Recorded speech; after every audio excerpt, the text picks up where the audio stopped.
Hello friends, welcome to Kushi English class. Today we are reading about how to speak English and how to learn speaking English, how to learn English speaking. No 3 months, no 3 days, just in 3 minutes. ऐसा सोच के रखना है, आप बोल सकते हो. अब first of all motivation lines, believe in your self, खुद में विश्वास रखो. Then believe in God, you can do it, I can do it. अब 2-3 क्लास ले चुके हो आप. अगर आप थोड़ा सीखे हो, थोड़ा कॉन्फिडेंस बढ़ा है, तो वीडियो को लाइक करना, शेयर करना, चैनल को सब्सक्राइब करना. आपकी ये लाइक और एक सब्सक्राइब करने से बहुत बड़ा मोटिवेशन मिलता है और आपको एक नोटिफिकेशन मिलता है सभी वीडियोस का. तो बेसिक नॉलेज आपने ले ली. 10-12 सेंटेंस टेंस के भी किए, जनरली सेंटेंस भी किए, आपने बोले भी होंगे, बोलना भी है. जैसे मैं कैमरे के सामने बोल रहा हूँ, मैं साइकोलॉजिकल मानता हूँ, सामने क्लास है, बच्चे, तो मैं पढ़ाता हूँ. तो आपको भी ऐसे कांच के सामने जाके खुद से बात करनी है, खुद को देखना है, मैं कैसे बोलता हूँ, कैसे दिखता हूँ. उस कांच को आपको मानना है कि सामने कोई लड़का है, कोई भी है जिससे बात कर रहा हूँ. और तीसरा आपको माइंड में होना चाहिए, psychologically think in English and speak in English. दिमाग में ये सोचना इंग्लिश में ही है, फिर इंग्लिश में ही बोलना है. हिंदी में सोचोगे, ट्रांसलेट करोगे, टाइम लगेगा और टाइम वेस्ट होगा और आप बोल भी नहीं पाओगे, अटक जाओगे. तो आओ देखते हैं. टेंस के सेंटेंस अपने बना के देख लिए. जैसे पहला ही था, what are you doing.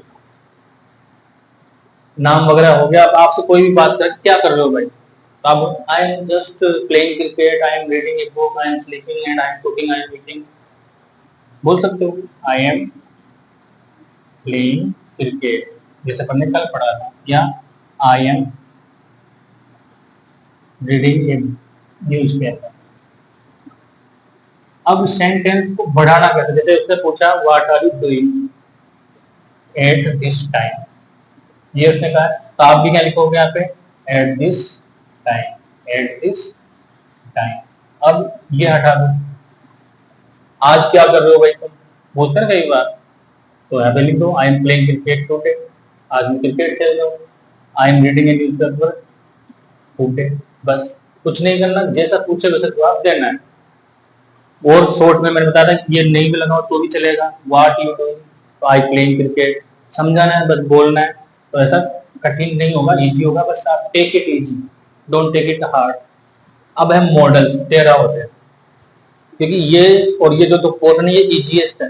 Tense वाले तो इसलिए मैंने नॉलेज दिया कि किसी को आते हैं तो आप बोल सकते हो, ताकि ये ध्यान से समझना बिल्कुल इजी हो जाएगा आपके लिए. जैसे एक कैन का यूज कर सकते हैं, मे का, और आप ज्यादा मस्ट का, एक विल का और एक शुड का.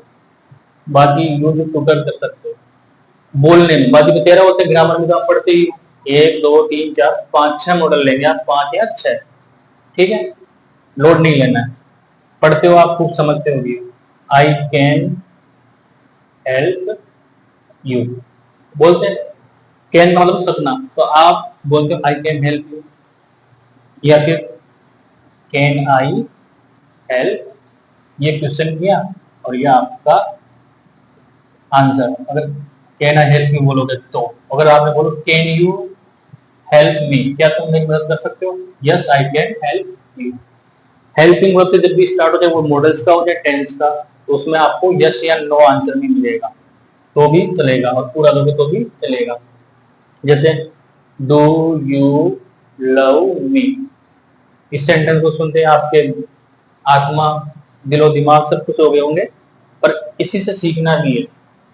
आई love you, yes I love you. अगर नो है तो no I don't love you. तो ये हेल्पिंग वर्ब से, जैसे कैन भी है, ये भी है, तो यस नो में आंसर होता है. कंफर्म करना होता है इसमें बस, ये काम होता है या नहीं होता है. और भी देख लो. जैसे मे आई कम इन सर, बोलते हैं यानी कि परमिशन के लिए. ये तो सकना एबिलिटी के लिए. तो यस यू मे कम इन, तुम अंदर आ सकते हो. कंफर्म.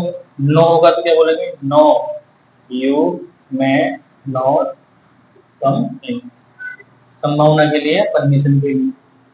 जैसे today it may be rain, आज बरसात हो सकती है. या इट में बी ट्रू, ये बात सत्य हो सकती है, या इट कैन बी ट्रू, ये अपन बोल सकते हैं इट कैन बी ट्रू, या इट मे बी राइट, या मे बी बोलते हैं ना, मे बी। फिर और भी है मॉडल सेंस है। हेल्पिंग वर्ब हमने बता ही दिया आपको, जैसे कई बार अपन बोलते हैं are you okay, are you okay, या ओके शॉर्ट में बोलते हैं, यस आई एम ओके, या no I am not okay बोलते हैं। तो इस तरह से ये हेल्पिंग वर्ब से आप जो भी क्वेश्चन पूछोगे डायरेक्टली ये कंफर्म करने के लिए, बस शॉर्ट आंसर ये अच्छा रहेगा बोलने के लिए। ये कैन वाला हो गया, मे वाला हो गया, जो आप पढ़ते भी हो जानते हो। अब जैसे आपने लिया मस्ट, मस्ट का मतलब है कोई काम नेसेसरी है या फिर ऑर्डर है, ठीक है। तो यू मस्ट डू इट, तुम्हें ये काम करना ही चाहिए। डॉक्टर बोलता है जब से कोई भी ऑर्डर अधिकारी हो, प्रिंसिपल हो, तो आई मस्ट डू इट, मुझे ये करना ही चाहिए।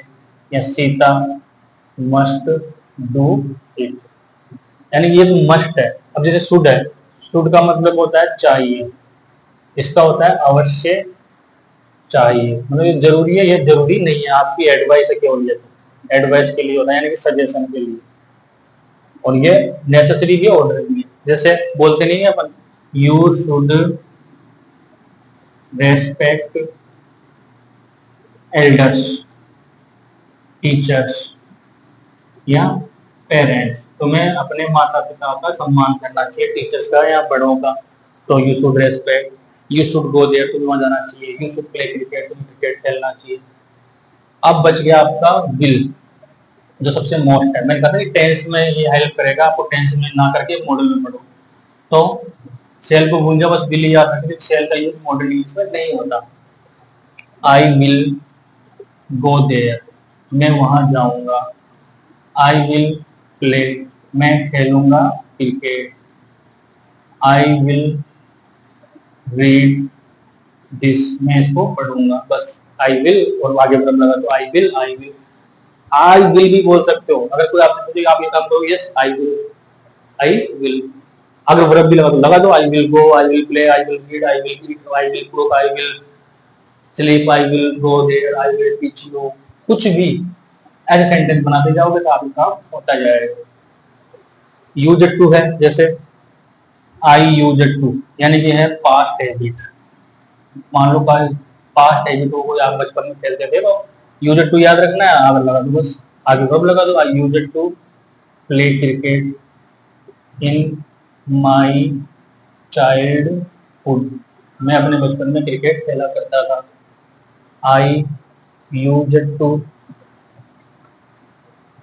Read English in 7th class, या स्पीक भी बोल सकते हो, जो भी है पढ़ सकता है, बोल सकता था। तो ये मॉडल्स का है, ये भी इजी है, आप बोल सकते हो। और वेराइटी लानी है फिर ये है आपको, जो छोटे भी हैं और अलग अलग एक्सप्रेशन है। जैसे इसमें तो आपका एबिलिटी का हो गया, परमिशन का हो गया, इसमें ऑर्डर का हो गया, इसमें प्रोमिस का है, बिल में प्रोमिस करते हैं फ्यूचर के लिए, और यूज टू में पास्ट है जी। मतलब बचेगा नहीं, आप जितनी बात कर सकते हो। मैं इन 3 मोड्स में आपको बता दूंगा, मॉडल्स में, टेंस में, एक्टिव पैसिव में, डायरेक्ट इनडायरेक्ट में, इंपेरेटिव सेंटेंस में। फिर कैसे नहीं बोल पाओगे आप? सब सेंटेंस आप बना रहे हो, बोल रहे हो, लिख रहे हो, समझ रहे हो, बस उनको बोलना है।